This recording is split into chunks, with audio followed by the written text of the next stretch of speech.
Sejam todos bem-vindos. E, gente, eu trouxe esse assunto, a polêmica da barba na proteção respiratória. E, de fato, isso é um assunto que gera dor de cabeça, uma polêmica entre os usuários, até os profissionais se sentem inseguros na hora de se posicionar. Eu também separei o que para vocês aqui? Algo bem especial, né, para vocês se sentirem mais seguros em relação à cobrança da política da barba nas organizações que vocês atuam, nos clientes que vocês prestam algum serviço de consultoria, até algo bem interessante, porque muitas vezes no momento de implementar a política, ou quando a gente tem uma grande mudança, um grande desafio na empresa, porque tem muitos usuários de proteção respiratória, tem um momento que nós somos pressionados em relação à política da barba. Vem questionamento de todos os lados, de cima para baixo, de baixo para cima. Quem já viveu isso que eu estou falando vai confirmar. A questão da política da barba não é um problema nas pequenas empresas, nas médias empresas, nas grandes organizações. É um problema de muitos a questão da política da barba. Então, mesmo nas empresas que têm a cultura da segurança bem avançada, bem madura, mas quando a gente vai implementar um programa de proteção respiratória ou fazer o PPR rodar na sua totalidade, nós temos essa resistência. Então, de fato, isso é polêmico. Principalmente quando a gente coloca a política da barba para rodar. Na empresa já existe a cultura, já existe o hábito, a rotina da utilização do respirador. Mas, de repente, depois de um certo momento, depois de alguns anos, de alguns meses, a empresa começa a colocar em prática o programa de proteção respiratória e, inevitavelmente, ela vai passar pela política da barba. E, nesse momento, os trabalhadores recebem essa notícia sobre a política da barba e ficam muito resistentes. Toda a organização tem que estar bem posicionada, por isso que se chama política da barba, onde toda a organização precisa tratar sobre isso. Eu chamei isso de polêmica porque é mesmo. Quem nunca fez um treinamento de proteção respiratória e na hora de passar essa informação, os usuários às vezes se revoltam, né? Há uma grande resistência e há até discussões às vezes entre eles em relação a isso. Então, um dos pilares da proteção respiratória é alcançar e manter a vedação dos respiradores. Todas as substâncias que podem estar presentes no ambiente, elas estão em estados físicos ou de partícula aerodispersóides ou de moléculas, no caso do estado físico de gás ou vapor, extremamente pequenas. Ora, se elas estão suspensas no ar, é porque elas têm um tamanho muito pequeno. Algumas muito pequenas, que ficam horas e horas suspensas, outras com um diâmetro um pouco maior, né, que ficam um tempo no ar depois ela decanta, no caso de alguns aerodispersóides, certo? Mas, de qualquer forma, elas são extremamente pequenas, então, inclusive, invisível ao olho humano, na maior parte das vezes. No processo de lixamento, no processo de solda, de pintura, nós conseguimos ver o contaminante sendo gerado, mas naquele momento de maior concentração. Depois de um tempo, parece que ele desaparece do ambiente, porque está diluído no ambiente, e pelo seu tamanho minúsculo, né, extremamente pequeno, a gente acaba não mais visualizando. O usuário não tem mais a percepção do risco, ele perde a noção do risco, porque ele não consegue mais perceber a presença do risco químico, porque já diluiu no ambiente, as partículas são extremamente pequenas e você não vai ver mesmo. Por isso, a vedação é tão importante, tanto quanto selecionar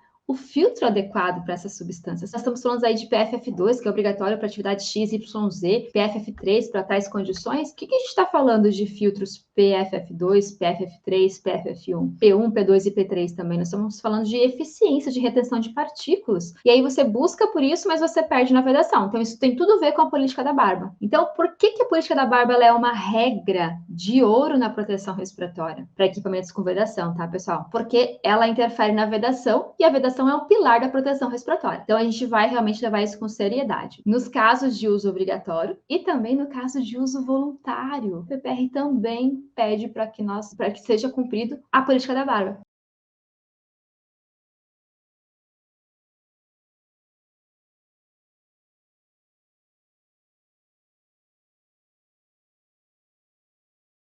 Respira fundo. É o seguinte, a organização, a empresa que tem a responsabilidade sobre a saúde e segurança desse colaborador, ela não pode permitir que ele esteja na área com barba, porque isso é a mesma coisa que deixá-lo concordar que ele está exposto ao risco. É a mesma coisa que você deixar alguém fazer um trabalho em altura sem os equipamentos, sem treinamento, sem equipamento, sem procedimento. É a mesma coisa que você concordar. Esse é o ponto de vista. Por que nós não podemos liberar? Se o próprio colaborador está falando assim, não, mas eu assumo a responsabilidade, tá? A responsabilidade é da empresa. Quando você assume que ele pode ir de barba para a área, considera exposição. Pode considerar que ele está exposto. Mas está usando respirador. Considera que ele está exposto. Então, perceba, concordar que a pessoa vai para a área com barba é concordar que ele está exposto. Então, você tem essa responsabilidade. Essa é uma questão. Jorge, mas é verdade que ele falou, o médico do trabalho faz uma avaliação e comprovou que ele tem algum problema e não pode fazer a barba. Tudo bem, tá justificado, mas a justificativa da barba não faz com que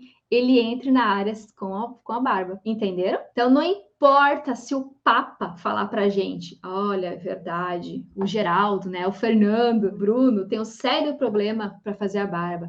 E ele não vai poder cumprir essa política. Tudo bem, que pena, nós entendemos, mas a empresa não pode deixar essa pessoa continuar. Pode continuar a deixar exposta na área contaminada? Não pode, né? É responsabilidade. Todo mundo concorda nesse ponto? Ok. Então, essa é outra questão. Você vai virar para a empresa e vai falar: a gente está entregando proteção respiratória para essa pessoa para proteger ela. Então, deixar ela entrar de barba significa que eu estou concordando com a exposição dela e adoecimento dela. Então, quais são as saídas? Se posicione em relação a isso. Não importa qual é a justificativa. Se é verdade, se é mentira, se ela é coerente ou não. Não importa. Não tem justificativa que faça você deixar a pessoa entrar na área com barba. O que a gente faz então, Jorge? Acabei de entrar numa empresa e tem um monte de gente com barba e pessoas que trabalham lá há anos, né? Tratem caso a caso. Vai ter uma parcela que só vai reclamar, mas vai poder vir de barba feita. Graças a Deus, uma parcela consegue vir de barba feita, é só reclamação mesmo, vão vir de barba feita. E esses casos que vocês encontrarem de resistência, vão tratando ponto a ponto. Aquele que de fato não pode por uma limitação física, um problema de saúde mesmo, alguma limitação física. Esses casos aí, a empresa vai sentar e vai resolver. E aí, vamos selecionar outro equipamento para o Fernando? O Fernando tá com pelos faciais, ele é um ótimo soldador. O que a gente vai fazer com o Fernando? Ele não pode fazer a barba todo dia, ou ele tem uma promessa lá e a gente entende a situação do Fernando, ele não pode tirar a barba. O que a gente vai fazer? A empresa pode avaliar se ela consegue aplicar um equipamento sem vedação facial para o Fernando. Urgentemente, o que vocês precisam fazer nas organizações que vocês estão atuando com o programa de proteção respiratória, e mesmo não sendo diretamente responsável por isso, já implementem esse processo. Toda atividade onde a empresa vai recrutar pessoas, e nessa atividade precisa, já foi visto no PPR da empresa, já foi visto lá no estudo das atividades que há um risco respiratório, quando esses colaboradores forem recrutados, processo de seleção, a empresa já precisa deixar claro lá na contratação sobre a política da barba. E sempre, gente, por isso que eu falo que a política da barba não começa no usuário, ela começa na contratação. Em qual cenário que nós estamos aqui, eu e vocês? Nós estamos num cenário que a maioria de nós já estamos numa empresa que já tem pessoas trabalhando com barba.